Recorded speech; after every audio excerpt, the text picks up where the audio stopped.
Xin chào các bạn, mình là Bill với bạn. Hôm nay mình sẽ hướng dẫn các bạn nha. Chạy vào trong túi các cô ngay.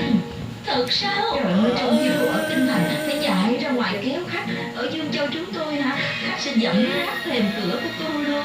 Qua đại tỷ, Các bạn mấy ngày sẽ qua biết Kinh bước Thành nha. nhộn nhịp lắm rồi. Đi tới đây nó càng làm cho long trời lỡ đất hơn. Nè, Nè, làm Biết. gì? Đó, các bạn thấy không? Ê, mời. Sao để nó cũng từ Dương Châu tới vậy? Mất là sao hả? Thư sinh mặt trắng các người giỡn nhất có sai đâu. Làm gì vậy?